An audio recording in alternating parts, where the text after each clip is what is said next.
All right, everyone. NPR and other groups right now are trying desperately to attack Donald Trump on the basis of his tax schemes, his tax reform package that was passed. They've been doing this with the economy too. It's very funny to see people on the left saying that it's the Fed that saved the U.S. economy. It's nothing that Trump did. He's just pumping the economy with funny money and debt spending and stuff. Okay, yeah, but Obama's economic miracle was literally the same thing. The difference is right now you've actually got a realignment of trade deals, modernizing them. Some of them date back to the 90s. That's a positive step in the right direction. One that, by the way, you all said Trump couldn't accomplish. Now it looks like we're going to get a second wave China deal. USMCA will go through eventually. It's already passed the House. It's got bipartisan support. It's definitely going to get signed. That's one accomplishment. He has passed tax reform. And more importantly, and this is what this article ignores, it was meaningful for the middle and working class. Middle class actual income, the actual taking in of wealth, the appropriation of productive capacity and wealth by those roughly in the upper echelon of the working class through the lower rung of the upper middle class has skyrocketed. It has increased substantially. Actual earnings, actual well-being, the on-the-ground pragmatic impact of Trump's economy has been more positive than the recovery that did occur under Obama. Under Obama, you had a stabilization of unemployment, a stabilization of wages, some degree of growth. Ultimately, a lot of the new jobs created, though, were people seeking part-time, temporary jobs, low-wage burger flipping jobs, clerical work and stuff. Under Trump, there's been a return of some degree of middle class stability. The recovery that we're getting now is more stable long-term than what we got under Obama. These groups are ignoring that. They're proclaiming that the Fed of all groups has saved the U.S. economy by doing exactly as Trump commanded them to do. Well, if lowering the interest rate saved the U.S. economy, and if there's no real growth happening, then why is growth happening would be my question. Why can I look around and see the economy appears to simply be better than it was several years ago? I live in small town America. I don't live in a major coastal city. I don't live in a manufacturing juggernaut. I live in Rutland City. When I look around, go down into the city, drive around, there are fewer empty storefronts. There are fewer foreclosed homes, some homes for sale in the outer areas, but not so much in the city.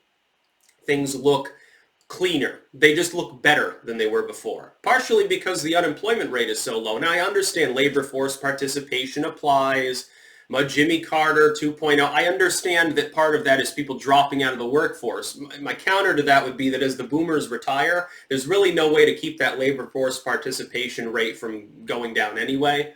That's not Trump's fault. That's just demographics. It'll reverse itself, but it'll take about 20 years. So hold on. As long as we can maintain a decent amount of growth, which Trump has given us, decently low unemployment, which Trump has given us, and all of the other positive markers that we have, it's a good thing. Now, to his tax policies. I keep mentioning this, and nobody seems to understand. As somebody who's in the middle class, and who's in the middle class because of income that is entirely directed through self-employment, I pay a 15% tax rate on the top on the first 100,000 of income, and of course I'm not making six figures yet, so all of my income before anything else happens. So I'm paying Uncle Sam, if I made $100,000, I would pay Uncle Sam $15,000 before the actual tax even kicks in. I pay that on the top on every penny of income. Did you know that this was the case? It's because self-employed people aren't, normally employers pay into certain government programs, you get money deducted from your salary or whatever. Because a self-employed person doesn't, they get punished. You don't even get the benefit from the business or from the government that a normal worker gets, and you still have to pay more in. So they hammer people who are entrepreneurs like me. One of the most meaningful things that Donald Trump included in the tax passage is that on that first 100,000 of self-employed income, you can divert up to 20%, and there's some wiggle room. 20% of your other income taxes, the actual income tax that you would pay, up to 20% comes off simply because it's already been taxed. That's to even the playing field, because what Trump wisely realized is that people like me who are taking initiative and working for themselves pay more than the average worker. My $50,000 isn't taxed at the same rate as yours if you're working, for a management consulting business. You make the same amount as I make, you pay probably 10 grand less in taxes than I do. ultimately, at the end of the day. It's totally unfair. Trump has done something to help reverse that. This, by the way, will tend to get people off their ass in their free time to make a little money on the side because now the taxable proportion is less when they're taking home more of their money. I wish that Trump would suggest the following. Rand Paul has come out with a student loan forgiveness plan, student loan debt forgiveness, to try to help people, like when their employers are making contributions or something like that. When they're repaying their student loans, some of it gets written off earlier. Why don't you just double the amount you can write off by repaying anything? Right now it's only $2,500, and that's a top-line deduction. It's meaningless in the scheme of things, especially for people in the middle class. It doesn't matter. Double it to $5,000. Hell, I would quadruple it to $10,000. You should get a $10,000 maximum rent because you should be trying to speed up people paying off their loans. And then you should raise the income level before you lose that ability. Like I'm just outside, I think, now of the income level where I can even take advantage of the write-off. Every time you succeed, every time you make more money, the government punishes you more for having made it, including people who are self-employed, who work their asses off for that money, number one, who are already taxed up the ass just by being self-employed, number two, and number three, who are actually contributing to the economy by technically siphoning money from foreign shores by offering goods and services. I'm engaged in all these things, and every time I make extra money month over month, I feel like Uncle Sam hates me more and more. I'm beginning to understand why people would be like, conservative and shit. I guess once you start succeeding, you realize how crummy the government really is. But Trump's tax code saved me several $1,000s in the last fiscal year. It's not a huge amount. It's not like, well, if it weren't for Trump, I'd be out of house and home. I understand that because I've kind of made it. And so I understand it's not the same, but I also know what it's like to be completely desperately poor. I know what it's like to go without a few meals. I know what it's like to, worry about the fact that you might be homeless next month.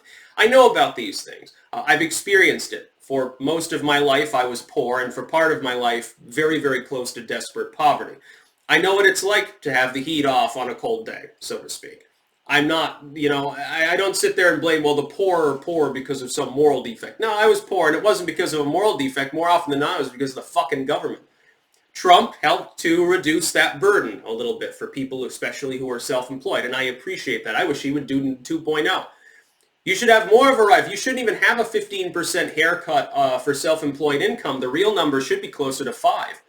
If you're just trying to close the gap because of working contributions month over month that get deducted from your salary, it should be closer to the single-digit range. It shouldn't be 15%.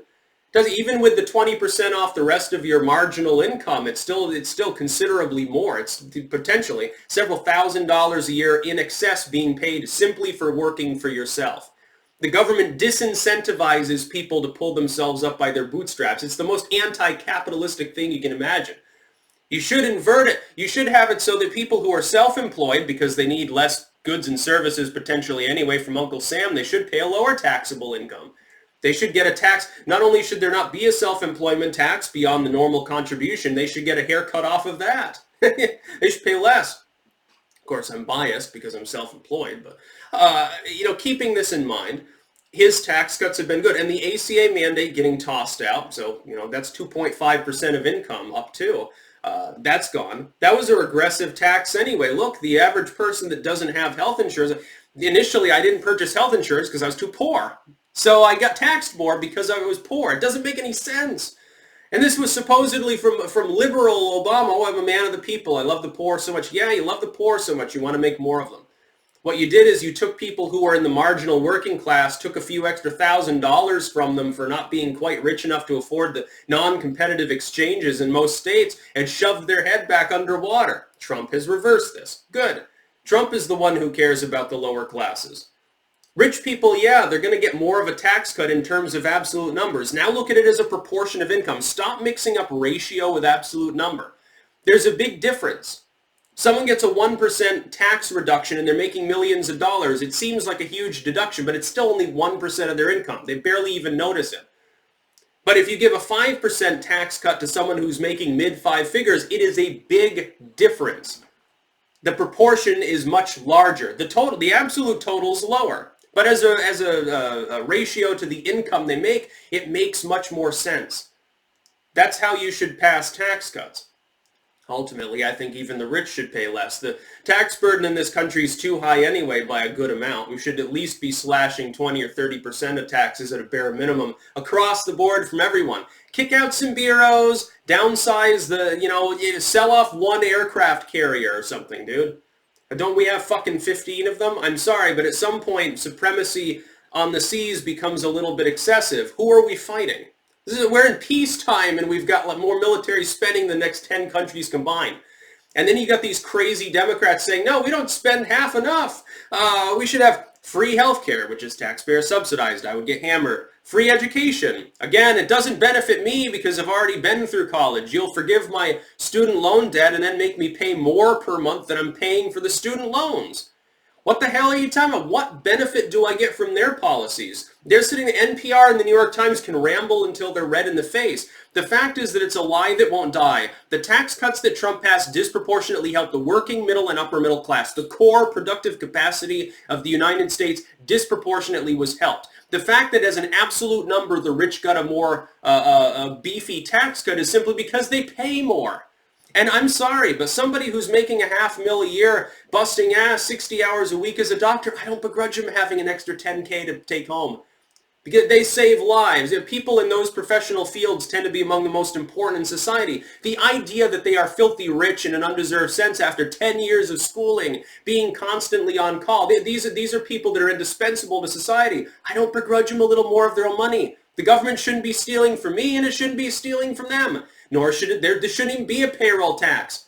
If you're making under median income, you shouldn't even be really paying anything at all. You're not getting anything out of society. You're just being productive. Why should you be cheated and swindled by the government? Let them get their money the old-fashioned way through tariffs. Why don't we just get rid of most of the taxes we've got, switch back to a tariff-based system for imports so that employers and people who actually consume material can be the ones primarily footing the bill? Then shrink the government to shrink the tariffs, and we'll be hyper-competitive. Everyone will set up shop in the U.S. That's the way to do it. That's what we used to do for the first, 150 years of our existence. Most of the taxes you have didn't exist. We had roads, we had street lamps, we had hospitals, we had schools, we had everything that we have now, other than nuclear weapons and stuff. We had everything we needed. Why did we change things up? We took a clock that wasn't broken and smashed it with a sledgehammer, dude. That's about all. Peace out.